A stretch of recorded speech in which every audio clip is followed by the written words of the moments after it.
Hello எல்லாரும் எப்படி இருக்கீங்க? ஸோ 10th ஸ்டாண்டர்டுக்கு வந்து ஹிஸ்ட்ரி ஸ்டார்ட் பண்ண போகிறோம் இன்னைக்கு. ஹிஸ்ட்ரியில் வந்து ரொம்ப முக்கியமான டாபிக், ரொம்ப இன்ட்ரெஸ்டிங்கான டாபிக். நீங்கள் 9th ஸ்டாண்டர்டில் படிச்சிருப்பீங்க ஃப்ரெஞ்ச் ரெவல்யூஷன். அதோட கண்டினியூவேஷன் தான் நம்ம இன்னைக்கு பார்க்க போகிறோம். So what is this topic அப்படின்னு பார்த்தீங்கன்னா the rise of nationalism in Europe. So என்ன மேம் கொஸ்டின் வரும்? இந்த rise of nationalism in Europe பார்த்தீங்கன்னா கொஞ்சம் பெரிய லெசனாக இருக்கும் பார்க்குறக்கு. ஸோ உங்களுக்கு உடனே பயம் வந்து இவ்வளோருக்கே படிக்க முடியுமானா தாராளமாக படிக்க முடியும். ஈஸியான லெசன் தான், ஒன்றும் பிரச்சனை இல்லை. ஸ்டோரி மாதிரி எடுத்துகிட்டு போகலாம். அதே மாதிரி நான் கிளாஸில் என்ன கொஷின்ஸ் கேட்பாங்க, அதுக்கு நீங்கள் எப்படி அப்ரோச் பண்ணணும் அப்படிங்கிறதையும் நான் சொல்லுவேன். முடிச்சுட்டு நம்ம புக் பேக் கொஷின் டிஸ்கஸ் பண்ணுறப்போ உங்களுக்கு ஓரளவுக்கு ஐடியா இருக்கும், என்ன மாதிரி ஆன்சர் எழுதுனா கரெக்டாக இருக்கும், நல்ல மார்க் வரும் அப்படிங்கிற ஐடியாவும் உங்களுக்கு இருக்கும். ஸோ அதனால நீங்கள் கவலையே பட தேவையில்லை. Okay fine. ஸோ இன்னைக்கு வந்து நம்ம பார்க்க போகிறது ரைஸ் ஆஃப் நேஷனலிசம் இன் யூரோப்பில் what kind of questions you can expect, what kind of what answers you can give அப்படின்னா பாத்தீங்க அப்படின்னா so rise of nationalism in Europeல so questions like nationalismனா என்ன, so இதெல்லாம் பாத்தீங்கன்னா 2 mark and 3 mark definition based questions ஆ இருக்கு. so அதுக்கப்புறம் என்ன questions எல்லாம் கேட்பாங்க அப்படின்னு பாத்தீங்கன்னா you might expect questions from 5 mark, அதாவது incidents அதன் பத்தி ஃபுல்லா. So 5 mark question, 2 mark 3 mark 5 mark questions கேட்கறதுக்கு வாய்ப்பு இருக்கு. இல்லை அப்படின்னு பார்த்தீங்கன்னா 1 மார்க் கொஸ்டின்ஸ். 1 மார்க் கொஸ்டின்ஸ் தான் வந்து என்ன அப்படின்னா நீங்க ரொம்ப கேர்ஃபுல்லா இருக்கணும். ஏன் அப்படின்னா 1 மார்க் கொஸ்டின்ஸ்ல you get topics like years, name, incidents. இந்த மூணுமே வந்து அடிக்கடி கேட்கறதுக்கு வாய்ப்பு இருக்கு. இது இல்லாம ஒரு கொஸ்டின் என்னன்னா பிக்சர் கொஸ்டின். இந்த லெசன்ல இருந்து பிக்சர் கொஸ்டின் வரக்கு வாய்ப்பு ஜாஸ்தி. பிக்சர் கொஸ்டின் என்னன்னா நம்ம கிளாஸ்ல டிஸ்கஸ் பண்ற ஏதாவது ஒரு பிக்சர் இருக்கும், அதுல இருந்து உங்களுக்கு 1 மார்க்லயோ 2 மார்க்லயோ கொஸ்டின் கேட்கலாம். அது நான் அங்கங்க சொல்லுவேன், நீங்க அதுக்கும் கவலைப்பட தேவையில்லை. So these are the types of questions you might expect in the board exam. அது நம்ம அசால்ட் பண்ணிடலாம், பெரிய விஷயமே கிடையாது, நீங்க பயப்பட தேவையில்லை. புரிஞ்சுதா? ஃபைன். ஸோ இதுல நான் உள்ள போறப்ப டாபிக்ல போறப்போ நான் முக்கியமா எல்லாருக்கும் சொல்ற ஒரு விஷயம் fact note. What is that fact note ma'am? அப்படின்னா எனக்கு ஹிஸ்டரி படிக்கிறப்போ, ஜியோகிராஃபி படிக்கிறப்போ, எக்கனாமிக்ஸ் படிக்கிறப்போ, எனக்கும் வந்து என்ன டெமோக்ராட்டிக் பாலிடிக்ஸ் படிக்கிறப்போ எனக்கு ஒரு பெரிய பிரச்சனை என்னன்னா எல்லா கான்செப்டும் தெரியும், இயர்ல கேட்டா பிரச்சனை, நேம்ஸ் கேட்டாலும் எனக்கு ஞாபகம் இருக்காது. அப்ப இதெல்லாம் நான் என்ன மேனேஜ் பண்றதுன்னா அப்பதான் நான் என்ன பண்ணேன் அப்படின்னா என்கிட்ட ஒரு குட்டி நோட் இருக்கும். அந்த நோட் பாத்தீங்கன்னா ஃபேக்ட் நோட், சும்மா இந்த கையளவு சைஸ்ல தான் இருக்கும் அந்த நோட்டு. அந்த நோட்டை வந்து நான் ஃபேக்ட் நோட்டுன்னு வச்சுக்குவேன். அந்த நோட்ல என்ன பண்ணுவேன்னா அந்த மாதிரி நேம், நம்பர்ஸ், இந்த மாதிரி ஃபேக்ட்ஸ் இருக்குல்ல, ஃபேக்சுவல் டேட்டான்னு சொல்லுவாங்க. கான்செப்சுவல் டேட்டா வேற, ஃபேக்சுவல் டேட்டா வேற. கான்செப்ட்ங்கிறது ஒரு கதையா உங்களுக்கு ஞாபகம் இருக்கும், பட் ஃபேக்சுவல் டேட்டா ஞாபகம் இருக்குமானா சில சமயம் தெரியாது. அதுக்காக என்ன பண்ணுவேன்னா இந்த ஃபேக்ட் நோட் வச்சு அதில் எழுதி வச்சுக்கிட்டு திரும்ப திரும்ப படிச்சுக்கிட்டே இருப்பேன். ஸோ நீங்க ஹிஸ்டரியிலையும் சரி எல்லா லெசன்லையும் சரி நீங்க இதை கண்டிப்பா ஃபாலோ பண்ணணும். So going into the topic, Class 10 India and the Contemporary World, அதாவது ஹிஸ்டரி டாபிக்ல நம்ம ஃபர்ஸ்ட் லெசன் பார்க்க போறோம். That is the rise of nationalism in Europe. அதுக்கு முன்னாடி உங்க ஃப்ரெண்ட்ஸ் கிட்டலாம் வந்து சொல்லுங்க இந்த மாதிரி யூ ஹேவ் கிளாஸஸ் அப்படின்னு சொல்லுங்க. ஸோ தட் எல்லாருமே ஒன்னா சேர்ந்து படிக்கிறதுக்கு உங்களுக்கு ரொம்பவே யூஸ்ஃபுல்லா இருக்கும். That's why I'm telling you go and let your friends also know that there are these classes which will definitely help you. ஏன்னா கிளாஸ்ல போயிட்டு நான் மேம் சொன்னாங்க, சுபா மேம் சொன்னாங்களே ஞாபகம் இருக்குல்ல அப்படின்னு நீங்க டிஸ்கஸ் பண்றப்போ you can have both fun at the same time and you can also study. Fine. So going into the topic, rise of nationalism in Europe, chapter 1. So first எடுத்தோனே பாத்தீங்கன்னா உங்களுக்கு இந்த பிக்சர் தான் இருக்கும். rise of nationalism in Europe, the dream of worldwide democratic and social republics. இந்த picture கொடுத்து யார் வரைஞ்சாங்கன்னு கேட்கலாம். Okay, so Frederic Sorrieu, so 1848ல வரைஞ்சிருப்பாரு. சோ அந்த பிக்சர்ல என்னெல்லாம் இருக்கு அப்படின்னு நான் ஃபர்ஸ்ட் சொல்லிடுறேன், அதுக்கப்புறம் இதோட எக்ஸ்பிளனேஷன் பார்ப்போம். இது வந்து ஸ்டாச்சு ஆஃப் லிபர்ட்டி. ஸோ இந்த ஸ்டாச்சு ஆஃப் லிபர்ட்டி கையில வந்து உங்களுக்கு பாத்தீங்கன்னா you have this liberty torch. So அதுக்கப்புறம் பாத்தீங்கன்னா you have this Lord Jesus. கரெக்டா? ஸோ இங்க வந்து என்ன அப்படின்னு பாத்தீங்கன்னா பீப்புள் ஆர் மார்ச்சிங். பாத்தீங்களா, ஒரு கூட்டமா நிறைய பிளாக்ஸோட people are moving, they are walking past the statue of liberty. புரியுதா? அங்க இருந்து நடந்து வந்து கூட்டமா நிறைய பிளாக்ஸ் எல்லாம் எடுத்துட்டு வராங்க. அவங்க என்ன பண்றாங்கன்னா அந்த ஸ்டாச்சு ஆஃப் லிபர்ட்டியை தாண்டி போறாங்க. இது வந்து ஃப்ரெட்ரிக் சோலியான் பெயிண்ட் பண்றாரு. அது வந்து அவரோட ட்ரீம் அப்படின்னு பெயிண்ட் பண்றாரு. என்ன ட்ரீம் அப்படின்னு பாத்தீங்கன்னா வேர்ல்டுல எல்லாருக்குமே டெமோக்ராட்டிக் அண்ட் சோஷியல் ரிபப்ளிக்கா மாறணும். அதுக்கு முன்னாடி என்ன மேம் இருந்துச்சு அப்படின்னா எல்லாருமே மொனார்க்கா இருந்தாங்க. எல்லா கண்ட்ரியுமே. மொனார்க் அப்படின்னா சிங்கிள் கிங், ஒரு கிங்கோ குயினோ வந்து என்டையர் கண்ட்ரியுமே ரூல் பண்ணிட்டு இருப்பாங்க. அவங்க சொல்றதுதான் லா, அவங்க சொல்றதுதான் ரூல் அப்படிங்கிற மாதிரி இருந்துச்சு. அது மாறணும் அப்படிங்கிற ஒரு ட்ரீம் தான் இது ஃப்ரெட்ரிக் சோரியோ. இது எப்ப மாறும், இது நடக்கிறதுக்கு வாய்ப்பு எப்ப நடக்கும் அப்படிங்கிறதுக்கான ஒரு எக்ஸாம்பிள் தான் இந்த கீழே பாத்தீங்களா. Can you all see this? இந்த ஒரு இடத்துல இருக்கா, இந்த இடத்துல ஃபுல்லா ஏதோ நிறைய உடைஞ்சிருக்கு இல்லையா. அது என்னன்னா they are all symbol of monarch. People எல்லாம் ஒன்னா சேர்ந்து இந்த சிம்பிள் ஆஃப் மொனார்க் எல்லாம் அடிச்சு உடைச்சிட்டு நாங்களே எங்களை பாத்துக்கிறோம், நாங்க டெமோக்ரஸி அப்படின்னு சொல்லிட்டு வராங்க. டெமோக்ரஸினா என்ன மேம் அப்படின்னா, democracy is a government formed by the people through elections. அதாவது மக்களா சேர்ந்து இவங்க தான் எங்களுக்கு வந்து ரூல்ஸ் அண்ட் ரெகுலேஷன்ஸ் ஃப்ரேம் பண்ணும், இவங்க தான் எங்களை ரூல் பண்ணணும்னு மக்கள் சேர்ந்து எலெக்ஷன் மூலமா செலக்ட் பண்றாங்க ஒரு கவர்மெண்ட்னா அதை வந்து ஒரு டெமோக்ரஸின்னு சொல்லுவாங்க. அந்த மாதிரி மக்கள்லாம் சேர்ந்து முடிவெடுத்து அந்த மொனார்க்கான சிம்பலை அடிச்சு உடைச்சிட்டு போயிட்டு எங்களுக்கு வந்து என்ன வேணும் அப்படின்னா எங்களுக்கு வந்து டெமோக்ரஸி தான் வேணும்னு சொல்ற மாதிரி இவர் வந்து கனவு காண்றார். It's a dream. அந்த ட்ரீமை வந்து ஒரு பிக்சரா வரைகிறார். ஸோ கொஸ்டின்ல என்னெல்லாம் கேட்பாங்க அப்படின்னு பாத்தீங்கன்னா, இந்த பிக்சரை கொடுத்துட்டு இந்த பிக்சரை பத்தி உங்களை எழுத சொல்லலாம், இல்லைன்னா இந்த பிக்சரை கொடுத்துட்டு இதை வரைஞ்சது யாருன்னு கேட்கலாம். This can be first question. பிக்சரை கொடுத்துட்டு வரைஞ்சது யாரு அப்படின்னு கேட்டா நீங்க ஆன்சர் பண்ணிடுவீங்களா? உடனே எடுத்து ஃபேக்ட் நோட்ல எழுதி வச்சுக்கோங்க. Okay fine. அடுத்து என்ன கேட்கலாம், இந்த பிக்சரை கொடுத்துட்டு இந்த பிக்சர்ல இந்த பர்டிகுலர் விஷயம் எதை பத்தி சொல்லுது அப்படின்னு கேட்கலாம். ஸோ இதுல என்ன அப்படின்னா, இந்த பிக்சர்ல இங்க இருக்கிற ஜீசஸ் அது என்ன சிம்பலைஸ் பண்ணுதுன்னா, கடவுளே ஆசீர்வதிக்கிறாரு, மக்கள் எல்லாம் போங்க நீங்க டெமோக்ரஸியா மாறுங்கன்னு சொல்றாரு அப்படிங்கிற மாதிரியான ஒரு எக்ஸாம்பிள் தான். ஸோ இந்த மாதிரி பிக்சர்ல இதெல்லாம் கேட்பாங்க, என்ன ஃபிளாக் எல்லாம் இருந்துச்சுன்னு கேட்கலாம். ஓகேவா? ஸோ அதெல்லாம் பார்ப்போம். we'll see. ஸோ இந்த பிக்சர் நல்லா ஞாபகம் வச்சுக்கோங்க. உங்க லெசன்ல ஸ்டார்டிங் இந்த பிக்சர் தான் இருக்கும். புரிஞ்சுதா? ஃபைன்.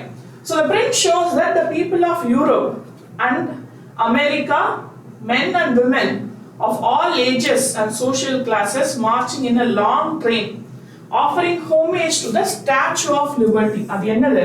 அதுதான் என்னது? Statue of Liberty. Here you can recognize the torch of enlightenment. அவங்க கையில வச்சிருந்தாங்க இல்லையா, அதான் டார்ச் ஆஃப் என்லைட்மென்ட்னு சொல்லுவாங்க. என்லைட்மென்ட்னா என்ன? என்லைட்மென்ட் அப்படின்னா you are realizing something. ஒரு விஷயத்தை நீங்க அண்டர்ஸ்டாண்ட் பண்ணிக்கிறீங்க.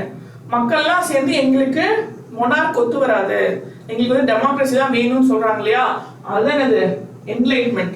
அந்த ஸ்டாச்சு ஆஃப் லிபர்ட்டியை தாண்டி போறப்பதான் மக்களுக்கு அது தோணுது அப்படின்னு சொல்றாங்க. அதுதான் torch of enlightenment. She bears in one hand and the Charter of Rights of man in the other hand. Charter of Rights அப்படின்னா என்னன்னா, இந்த போட்டோ பாருங்க.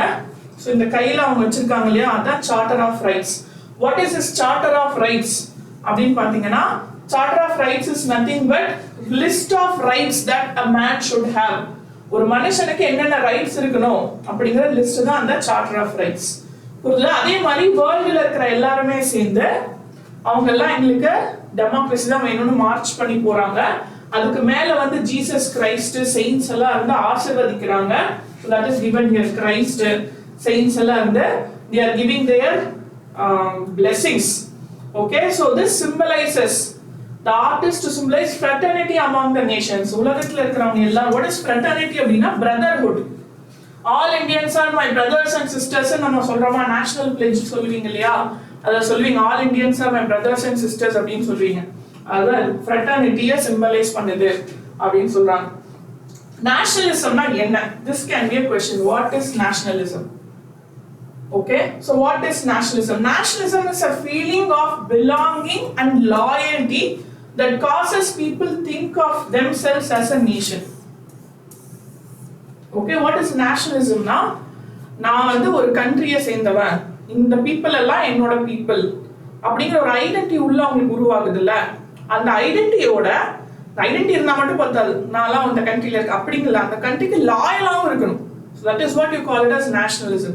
So the people எல்லாம் சேர்ந்து we are all one nation அப்படிங்கிற அந்த feeling இருக்குல்ல, that is nationalism. So nationalism is a feeling of belonging and loyalty. So இதெல்லாம் keywords. Keyword number 1, keyword number 2, belonging and loyalty that causes people think of themselves as a nation. நம்மள ஒரு nation அப்படின்னு மக்களை எது நினைக்க வைக்குதோ அதுதான் nationalism அப்படின்னு சொல்றாங்க. இந்த 19th and 20th centuriesல nationalism அப்படிங்கிற பவர்ஃபுல் ஃபோர்ஸ் கிரியேட் ஆகுது. எதுக்கு மேம் நேஷனலிசம் வேணும்? அது வரைக்கும் முன்னாடி மொனார்க் இருக்கு. ஸோ மொனார்க் இருக்கிறப்ப பீப்புள் என்ன நினைக்கிறாங்கன்னா, ஓகே எனக்கு வந்து கிங் ரூல் பண்றாரு, அந்த கிங் வந்து கடவுள் தான் கொண்டு வச்சிருக்காரு, அந்த கிங் சொன்னா எல்லாமே நான் கேட்கணும், இல்ல குயின் சொன்னா எல்லாமே நான் கேட்கணும்னு மக்கள் நம்பிட்டு இருக்காங்க. ஆனா என்ன ஆகுது, சில கிங் அண்ட் குயின் நல்லா ரூல் பண்றாங்க, பட் சில நல்லா ரூல் பண்ணல. அப்போ மக்கள்லாம் என்ன ஆகுதுன்னா, ரொம்ப எல்லாருக்கும் ஒவ்வொரு ப்ராப்ளம் இருக்கு, அந்த ப்ராப்ளம் எல்லாம் ஒன்னா சேர்ந்து மக்கள் என்ன நினைக்கிறாங்கன்னா, சரி ஓகே இதுக்கு மேல நம்ம வெயிட் பண்ணக்கூடாது, we should take care of ourselves அப்படின்னு மக்கள் நினைக்கிறாங்க.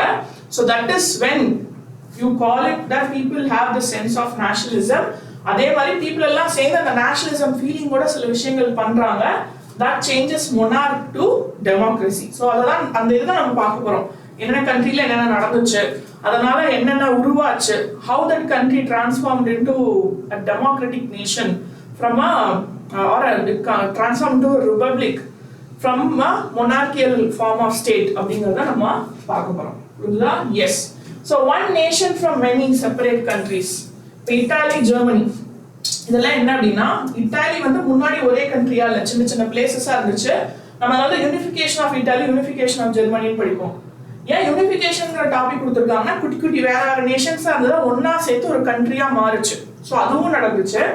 அது இல்லாம break one nation into many countries. சில சமயங்கள்ல நிறைய சின்ன சின்ன ஸ்டேட்ஸ் எல்லாம் சேர்ந்து ஒரே கண்ட்ரியா மாட்டினாங்க. One nation from many countries, that is many countries to one nation or vice versa. அப்படி ஆப்போசிட், ஒரு நேஷன்ல இருந்து நிறைய கண்ட்ரியும் ஃபார்ம் ஆச்சு அப்படின்னு சொல்றாங்க. Break one nation up into many countries. Example வந்து ஆஸ்ட்ரியா, ஹங்கேரி அண்ட் டர்க்கி. இது இந்த எக்ஸாம்பிள்ஸ் பார்த்து வச்சுக்கோங்க, இது வந்து क्वेश्चनா கேட்கறதுக்கு வாய்ப்பு இருக்கு. புரியுதா? Yes. So next the upper class. So அது போறதுக்கு முன்னாடி நமக்கு என்ன பார்க்கணும் அப்படினா, what were the type of society in those situations அப்படிங்கறது பார்க்கணும். அதுல வந்து என்ன அப்படினா, பிரெஞ்ச் ரெவல்யூஷன் தான் ஃபர்ஸ்ட் நம்ம வந்து பார்க்க வேண்டிய ஒரு டாபிக். நீங்க லாஸ்ட் உங்களோட 9th ஸ்டாண்டர்ட்லயே படிச்சிருப்பீங்க. அதோட ரீகேப் தான். அது பிரெஞ்ச் ரெவல்யூஷன் நடக்கிறப்ப என்ன ஆச்சு அப்படின்னா, அதுல வந்து 3 கிளாसेस இருந்தாங்க. சோ 3 கிளாसेस என்னென்ன நடந்துச்சு அப்படிங்கறத நம்ம பார்க்க போறோம். எஸ். சோ யூரோப்ல வந்து 3 டைப் ஆஃப் அந்த டைம்ல என்னன்னா 3 டைப் ஆஃப் கிளாसेस இருக்காங்க. Upper class. So upper class யாரு அப்படின்னு பாத்தீங்கன்னா, they are very rich. நேம்லயே நமக்கு தெரியும், upper classes are very rich. So usually they are aristocracy அப்படினு சொல்வாங்க. The landed aristocracy was the dominant group. Dominant groupனா என்ன அர்த்தம் அப்படின்னா, நிறைய பேர் இருந்தாங்களா அப்படி கிடையாது. dominant groupனா wealth wise நிறைய இருப்பாங்க, பட் நம்பர் வைஸ் பாத்தீங்கன்னா கம்மியா தான் இருப்பாங்க. சோ அடுத்து பாத்தீங்கன்னா common interest and life style அவங்க எல்லாத்துக்கும் இருக்கும். அதே மாதிரி அவங்க கிட்ட தான் நிறைய வந்து ஹவுசஸ் அண்ட் எஸ்டேட்ஸ் இருக்கு. Simply speaking, people with more property.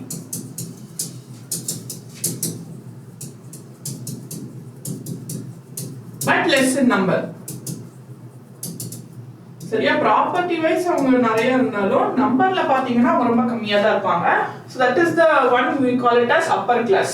அதுக்கப்புறம் யார் இருக்காங்க அப்படின்னு பாத்தீங்கன்னா lower class. இவங்க தான் மெஜாரிட்டி ஆஃப் பீப்புளா இருப்பாங்க. சோ இவங்க வந்து யார் அப்படின்னா peasants. peasantsனா common people. அவங்க வந்து அக்ரிகல்ச்சர் பண்றவங்களா இருக்கலாம், இல்லனா ஷூ மேக்கர்ஸா இருக்கலாம், இல்லனா வந்து குக்ஸா இருக்கலாம், சோ வாஷர் மென்னா இருக்கலாம், யாரா வேணாலும் இருக்கலாம். சோ இவங்க வந்து landless and worked as serfs.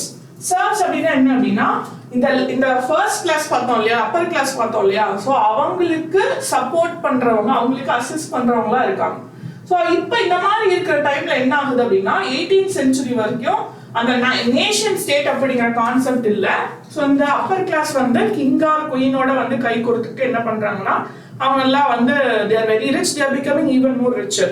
So people வந்து லோயர் கிளாஸ்ல இருக்கிறவங்க ரொம்ப கஷ்டப்படுறாங்க. அப்பதான் என்ன ஆகுதுன்னா, இந்த மிட் 18th செஞ்சுரி வரைக்கும். what is this 18th century? இந்த நம்பர்ஸ் எப்படி மேம் ஞாபகம் வச்சுக்கிறதுனா, யூசுவலி 1700ல இருந்து 1799 18th செஞ்சுரின்னு சொல்லுவாங்க.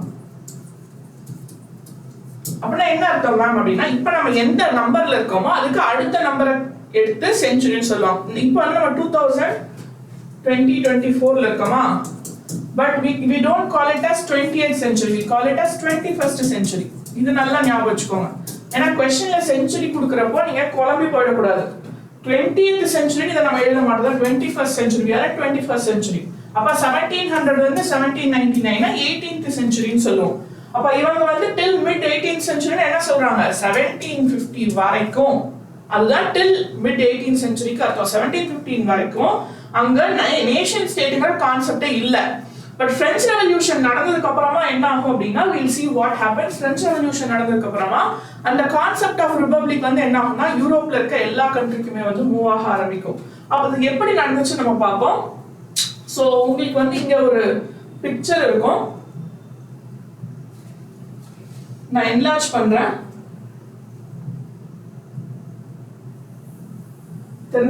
தெரியுதா? சோ இதுதான், இதெல்லாம் வந்து இம்பார்ட்டன்ட் டேட்ஸ்.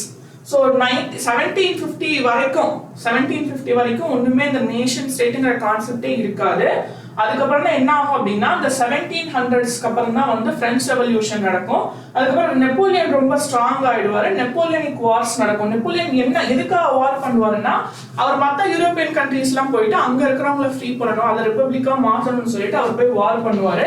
பட் நம்ம வந்து என்ன ஆகும் அப்படின்னா பிரெஞ்சு ரெவல்யூஷன்ல நெப்போலியன் ஸ்டார்டிங்ல ஒரு ஹீரோ மாதிரி இருப்பாரு, அப்புறம் போக போக people will start feeling so much abreast. அப்ப என்ன ஆகும்னா மக்கள் மற்ற கண்ட்ரி எல்லாம் சேர்ந்து நெப்போலியனுக்கு எகெயின்ஸ்டா வந்து இது பண்ண ஆரம்பிக்கிறப்ப நெப்போலியன் ஃபால் ஆரம்பிக்கும் 1814 to 1815. அதுக்கப்புறம் என்ன ஆகும்னா கிரீக் ஸ்ட்ரகிள் ஃபார் இண்டிபெண்டன்ஸ் வரும், ட்ரீட்டி ஆஃப் கான்ஸ்டான்டினோபிள் நடக்கும், டர்க்கிக்கும் கிரீஸ்க்கும் சண்டை வரும். ஸோ அதுல 1821ல அது நடக்கும். அப்புறம் 1848ல நிறைய ரெவல்யூஷன் இருக்கு, யூரோப்ல நடக்கும், பீப்புளுக்குள்ள நிறைய சண்டை வரும், நிறைய வந்து யூனிஃபிகேஷன் ஆஃப் இட்டாலி. அதுக்கப்புறம் 1859 to 1870 யூனிஃபிகேஷன் ஆஃப் இட்டாலி நடக்கும், அப்புறம் யூனிஃபிகேஷன் ஆஃப் ஜெர்மன் நடக்கும். அதுக்கப்புறம் வந்து Slav nationalism gathers force in Habsburg and Ottoman empires. So இது வந்து நல்லா பார்த்துக்கோங்க. ஏன் அப்படின்னா இது உங்க புக்லயே இருந்துதான் நான் எடுத்து போட்டிருக்கேன். ஸோ இது ரொம்ப ரொம்ப முக்கியமான ஒரு விஷயம். ஏன் அப்படின்னா இதை வந்து கொஸ்டினா குரோனாலஜி கொஸ்டின்ஸ் சொல்லுவாங்க. குரோனாலஜி கொஸ்டின்னா என்ன அப்படின்னா ஆர்டர் வைஸ் எது ஃபர்ஸ்ட் நடந்துச்சு எது செகண்ட் நடந்துச்சுன்னு உங்களை அரேஞ்ச் பண்ண சொல்லுவாங்க. அதுக்கு வந்து இதுல இருந்து கொஸ்டின் வர்றதுக்கு வாய்ப்பு ஜாஸ்தி. Be ready. புரிஞ்சுதா? சோ என்ன ஆக ஆரம்பிச்சது அந்த 1750க்கு மேல என்ன ஆக ஆரம்பிச்சதுன்னா ஒர்க்கிங் கிளாஸும் மிடில் கிளாஸும் வந்து இண்டஸ்ட்ரியலைசேஷன் நடந்ததுக்கு அப்புறமா கொஞ்சம் மேல வந்து படிக்க ஆரம்பிப்பாங்க. அப்ப அவங்களுக்குள்ள லிபரல் மைண்ட் செட் வரும். சோ என்னைக்கு நம்ம படிக்கிறோமோ படிச்சாதான் நம்மளுக்கு வந்து நிறைய விஷயம் லைஃப்ல வந்து அண்டர்ஸ்டாண்ட் ஆகும். சோ அவங்களும் படிக்கிறாங்க. படிச்சதுக்கு அப்புறமா அவங்க என்ன யோசிக்கிறாங்கன்னா, ஏன் வந்து ஒரு ஃபேமிலியோ ஒரு ரூலர் மட்டும் தான் நம்மள வந்து ரூல் பண்ணணுமா, ஏன் நமக்கே நம்மள ரூல் பண்ணிக்கிறதுக்கு ரைட்ஸ் கிடையாதா, நம்ம வந்து நம்ம லைஃப் எப்படி வாழணும்னு நம்ம டிசைட் பண்ணிக்கிறதுக்கு நமக்கு ரைட்ஸ் கிடையாதா அப்படின்னு சொல்லிதான் அவங்க என்ன பண்ண ஆரம்பிப்பாங்க, அந்த நேஷனலிசம் அப்படிங்கிற ஃபீலிங் வர ஆரம்பிக்கும். அதுக்கு ஒரு முக்கியமான ஒரு விஷயம் தான் என்ன அப்படின்னு பாத்தீங்கன்னா பிரெஞ்சு ரெவல்யூஷன். சோ ஃபர்ஸ்ட் இந்த பிரெஞ்சு ரெவல்யூஷன் தான் ஒரு ஸ்பார்க். புரியுதா? சோ நம்ம பட்டாசெல்லாம் வெடிச்சு பார்த்துருக்கீங்களா, அந்த 1000 வாலா 10,000 வாலெல்லாம் வெடிப்பாங்க. அப்ப நம்ம என்ன பண்ணுவோம், எல்லா இதுக்கும் தனித்தனியா நம்ம ஃபயர் வைப்போமா கிடையாது. ஸ்டார்டிங்ல ஒரு ஃபயர் வைப்போம், அது அப்படியே வெடிக்க வெடிக்க கண்டினியூஸா வெடிக்கும் இல்லையா, அந்த மாதிரி இந்த நேஷனலிசம் இன் யூரோப் வந்து ஒரு 1000 வாலா மாதிரி. ஃபர்ஸ்ட் ஸ்பார்க் எங்க வந்துச்சுன்னா பிரெஞ்சு ரெவல்யூஷன் தான் வந்துச்சு. அது அப்படியே மூவ் ஆகி எல்லா கண்ட்ரிக்கும் போக ஆரம்பிச்சது. So that is what is French Revolution was the first spark 1789ல நடக்குது. அப்போ வந்து full fledged அது அந்த 1789ல என்னன்னா ஒரு மொனார்க் லூயி 16 அப்படிங்கிற ஒரு கிங் கீழ இருப்பாங்க. சோ அந்த கிங்கு கீழ தான் அந்த கண்ட்ரியே இருந்துச்சு. பட் மக்கள் என்ன பண்ணாங்கன்னா, மக்கள் வந்து ஃபுல்லா எல்லாத்தையும் அடிச்சு உடைச்சு கிங்க வந்து துரத்திட்டு they will kill the king also and they will proclaim to be a republic state. What is a republic state? Republic state னா anybody can become the head of the state. Hereditary கிடையாது. ஹெரிடிட்டரினா என்ன, அப்பாக்கு அப்புறம் பையன் அம்மாக்கு அப்புறம் பொண்ணு அந்த மாதிரிலாம் கிடையாது. anybody can become the head of the state. So that is how France become the republic. So in 1789 French Revolution க்கு அப்புறம் France is becoming the republic. இதுக்கு அப்புறம் தான் இந்த ஐடியா ஆஃப் நேஷன் அப்படிங்கிற ஒரு விஷயம் வந்து பிரான்ஸ்ல வருது. how it came அப்படின்னா பொலிட்டிக்கல் அண்ட் கான்ஸ்டிடியூஷனல் சேஞ்சஸ் நடக்குது. ஓகேவா? நிறைய விஷயங்கள் வந்து இந்த கலெக்டிவ் ஐடென்டிட்டி வரணும், மக்களுக்கு மத்தியில கலெக்டிவ் ஐடென்டிட்டி வரணும் அப்படிங்கிறதுக்காக நிறைய புதுசா நிறைய விஷயங்கள் வந்து பிரான்ஸ் வந்து அடாப்ட் பண்ண ஆரம்பிக்கிறாங்க. அது மூலமா தான் நம்மளுக்கு அந்த சென்ஸ் ஆஃப் நேஷனலிசம் வருது. எப்படி மேம் இது சின்ன சின்ன விஷயம் எப்படி மேம் சென்ஸ் ஆஃப் நேஷனலிசம் வரும் அப்படின்னா, ஒரு சின்ன எக்ஸாம்பிள் சொல்றேன். நமக்கெல்லாம் வந்து ஒரு ஏஆர் ரஹ்மான் சாங் இருக்கும் இல்லையா, வந்தே மாதரம் அப்படின்னு ஒரு பாடுறப்ப we feel very நம்மளுக்கு அப்படியே உடம்பெல்லாம் புல்லரிக்கும். ஸோ தீஸ் திங்ஸ் நம்ம என்ன நினைக்கிறோம்னா சின்ன சின்ன விஷயம் நினைக்கிறோம். நம்ம நேஷனல் ஃபிளாகை பார்த்தா நம்மளுக்கு எவ்வளவு பெருமையா இருக்கு. இந்த இண்டிபெண்டன்ஸ் டே, ரிபப்ளிக் டே அன்னைக்குலாம் அந்த ஃபிளாக் நம்மளோட ஷர்ட்ல குத்திக்கிறப்போ we feel very proud. So இந்த மாதிரி சின்ன சின்ன விஷயங்கள் தான் என்ன கொடுக்கணும், நம்மளுக்கு ஒரு ஐடென்டிட்டி கொடுக்கும். Identity of oneness, collective identity. நம்மெல்லாம் ஒரு இதுல கீழே வரோம், we are all belonging to one nation அப்படிங்கிற அந்த ஃபீலிங் வர்றப்பதான் என்ன ஆகும் அப்படின்னா நம்மளுக்குள்ள அந்த நேஷனலிசம் வந்து அப்படியே இருக்கும். we will have the feeling, but அந்த நேஷனலிசம் எப்பவுமே நமக்குள்ள இருக்கணும், ரொம்ப லாங் டைம்ல இருக்கணும் அப்படின்னா நமக்கு இந்த மாதிரியான சின்ன சின்ன சிம்பிள்ஸ் தேவைப்படும். அந்த மாதிரியான சிம்பிள்ஸ் வந்து நிறைய இந்த கான்ஸ்டிடியூஷன்லயும் சரி பிராக்டிசஸ்லயும் கொண்டு வந்தாங்க. அப்படி என்ன கொண்டு வந்தாங்க அப்படிங்கறது பாக்கிறதுக்கு முன்னாடி they had this declaration of mission to liberate entire Europe. பிரான்ஸ்ல அவங்க கண்ட்ரிக்குள்ள மட்டும்தான் சேஞ்சஸ் கொண்டு வந்தாங்களா மேம் அப்படின்னா அவங்க கண்ட்ரிக்குள்ளயும் சேஞ்சஸ் கொண்டு வராங்க. அதே மாதிரி மொத்த யூரோப்பையுமே இந்த டெஸ்பாட்டிசம் கிட்ட இருந்து விடுதலை பண்ணணும். டெஸ்பாட்டிசம் அப்படின்னா என்னன்னா ஒரு கிங் தான் ஃபுல்லா பவர்ஃபுல், அவர் என்ன வேணாலும் பண்ணலாம், அவர் கொடுமை பண்ணாலும் யாரும் கேட்க கூடாது அப்படிங்கறதா டெஸ்பாட்டிசம். ஸோ அதை ரிமூவ் பண்ணணும் அப்படிங்கிறதுக்காக வந்து பிரான்ஸ்ல நிறைய பண்ணாங்க. அதுல ஒண்ணுதான் இந்த ஜாக்கோபின் கிளப்ஸ். இந்த ஜாக்கோபின் கிளப்ஸ்னா யார் அப்படின்னா they are set of people, educated middle class people and students of Europe. இவங்க என்ன பண்றாங்கன்னா இவங்க மற்ற கண்ட்ரீஸ்க்கெல்லாம் போயிட்டு அந்த கண்ட்ரியில அவங்க லிபரேட் ஆகிறதுக்கு ஹெல்ப் பண்றாங்க. they are like soldiers, self mat soldiers. அவங்க போயிட்டு என்ன பண்றாங்கன்னா மற்ற கண்ட்ரிக்கெல்லாம் ஹெல்ப் பண்றாங்க. இதனால என்ன ஆரம்பிச்சது, பிரெஞ்சு ரெவல்யூஷன்ல மட்டும் இல்லாம என்டையர் யூரோப்லயுமே வந்து ரெவல்யூஷன் வர ஆரம்பிக்குது. ஸோ ஐடியா ஆஃப் நேஷனலிசம் எப்படிலாம் கொண்டு வந்தாங்க, நான் சொன்னல பிரான்ஸ்ல வந்து சில விஷயங்கள் பண்ணாங்க. ஐடியா ஆஃப் நேஷனலிசம் அது மூலமா தான் கொண்டு வந்தாங்கன்னு சொன்னாங்க. அதுல ஃபர்ஸ்ட் விஷயம் என்ன அப்படின்னா ஐடியா ஆஃப் லெப்பார்ட்டே. நம்ம ஐடியா ஆஃப் லெப்பார்ட்டே நம்ம வந்து என்ன சொல்றோம், இந்தியாவை தாய் நாடு அப்படின்னு சொல்றோமா, we think our country is a mother, கரெக்டா? அந்த மாதிரி இவங்க வந்து fatherland. the idea of Laporte, they see the country as a fatherland and the citizen அப்படிங்கிற கான்செப்ட், le citoyen அப்படிங்கிற கான்செப்ட் வந்து அவங்களுதுல வருது. சிட்டிசன் அப்படிங்கிற கான்செப்ட், சிட்டிசன் என்ன, the person who is belonging to that particular nation is called a citizen. நமக்கு Indian citizenship இருக்குல்ல, we are I'm an Indian citizen அப்படின்னு சொல்றோம். அந்த மாதிரி இந்த சிட்டிசன் அப்படிங்கிற விஷயத்தை வந்து அவங்க தான் ஃபர்ஸ்ட் கொண்டு வந்தாங்க.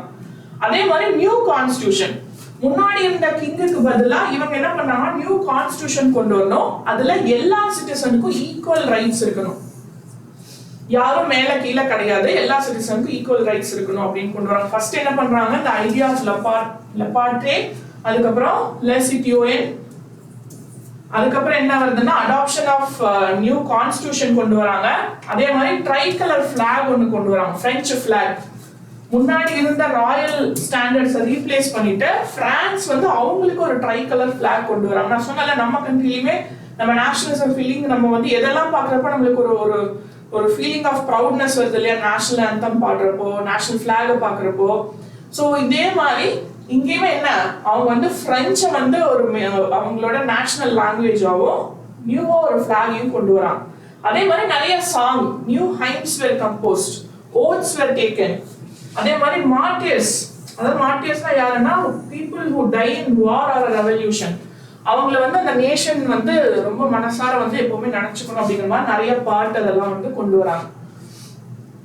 அப்போ வந்து இன்னும் என்ன ஆகுதுன்னா uniform system of weights and measures கொண்டு வராங்க. இது வந்து economically they are bringing a form of nationalism.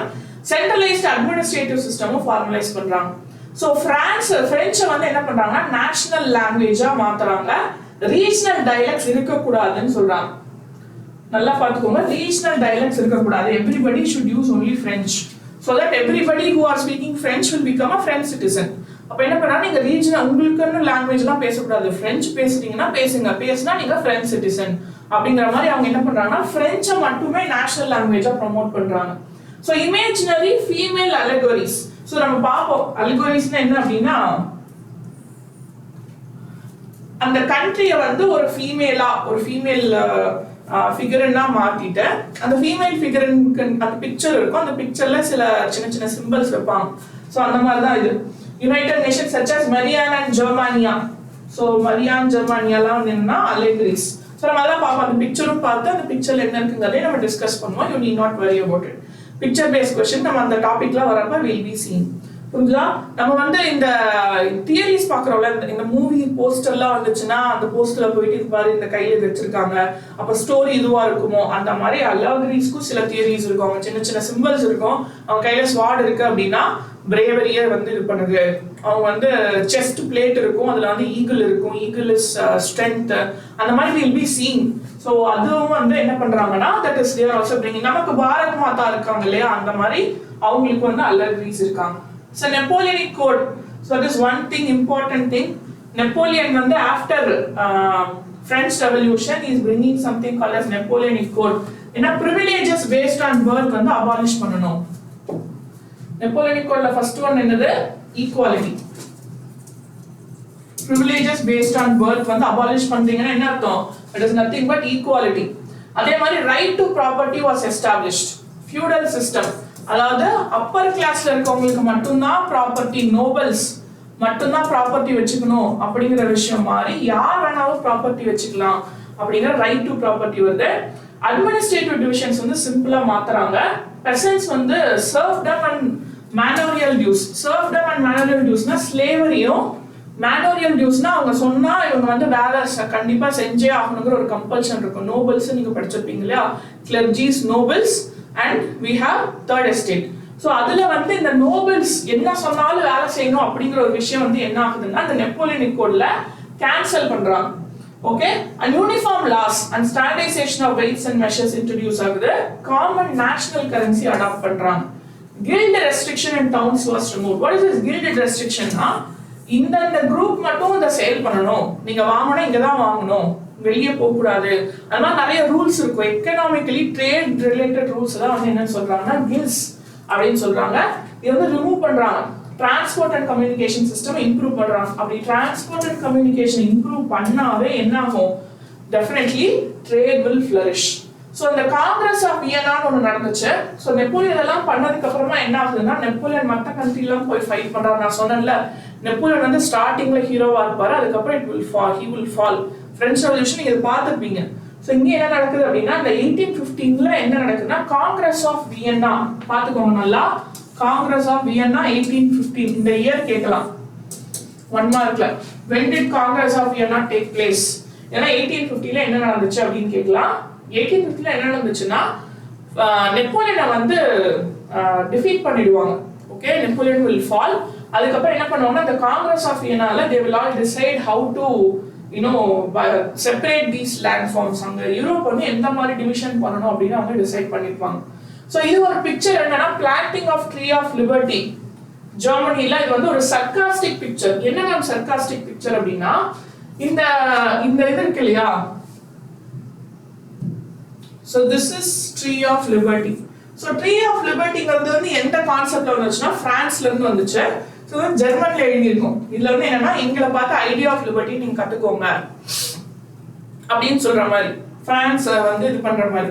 அப்ப என்னன்னா இந்த ப்ளூ கலர் ட்ரெஸ் போட்டிருக்காங்க பாத்தீங்களா, திஸ் பர்சன் இவங்க எல்லாம் யாருன்னா French soldiers. So French soldiers வந்து in name of helping others they started doing atrocities. நான் ஹெல்ப் பண்றேன், நான் அவங்களை லிபரேட் பண்றேன்னு அவங்க கண்ட்ரிக்குள்ள போயிட்டு அங்க போயிட்டு பெரிய பிரச்சனை பண்ண ஆரம்பிச்சிட்டாங்க நிறைய இடத்துல. ஸோ அதுதான் அந்த பிரெஞ்சு சோல்ஜர்ஸை சர்க்காசம் பண்ற மாதிரி அவங்க எப்படிலாம் வந்து ஜெர்மனில மக்களை கொடுமைப்படுத்துறாங்க அப்படின்னு காமிக்கிற பிக்சர் தான் அது. So the planting tree of liberty in Zweibrücken Germany. So அதுதான் இந்த பிக்சர். ஸோ பெயிண்டர் யாருன்னு பாத்தீங்கன்னா Karl Kaspar Fritz. So painter யார் அப்படின்னா கார்ல் காஸ்பர் ஃப்ரிட்ஸ் அப்படிங்கிறது தான் பெயிண்டர். இதுல வந்து பிரெஞ்சு ஆர்மி என்னென்ன அட்ராசிட்டி பண்ணாங்க அப்படிங்கிறது தான். இந்த ப்ளூ அண்ட் ஒயிட் ட்ரெஸ்ல இருக்கவங்க யாரு அப்படின்னு கேட்டாங்கன்னா they are French soldiers. புரிஞ்சுதா? சோ இது ஒரு சர்காஸ்டிக் ரெஃபரன்ஸ். சோ இந்த நேஷனலிசம் இன் யூரோப் வந்து எப்படி வந்துச்சு அப்படிங்கிறதுக்கான ஒரு இதுதான் நம்ம பார்த்தோம் இப்போ. சோ நெக்ஸ்ட் கிளாஸ்ல வந்து என்ன பார்ப்போம் அப்படின்னு பாத்தீங்கன்னா the idea of liberation அப்படிங்கிறது என்ன, எந்தெந்த கண்ட்ரில எப்படிலாம் இந்த ஐடியா ஆஃப் லிபரேஷன் வந்துச்சு அப்படிங்கிறது பார்ப்போம். Fine. So thank you so much. இந்த மாதிரி இன்னுமே நிறைய இன்ட்ரெஸ்டிங் கிளாஸ், இம்பார்ட்டன்ட் கிளாஸஸ் நம்ம பார்ப்போம். இன்னைக்கு பார்த்த வீடியோ, இந்த வீடியோல இருக்கிற முக்கியமான விஷயம் நோட்ஸ் எடுத்து வச்சுக்கோங்க, ரொம்ப முக்கியம். அந்த டைம் லைன் நான் கொடுத்தாலே அதுல இருந்து கண்டிப்பா ஒரு கொஸ்டின் வரும். புரிஞ்சுதா? Thank you so much. We meet again with these kind of classes. Bye bye, take care.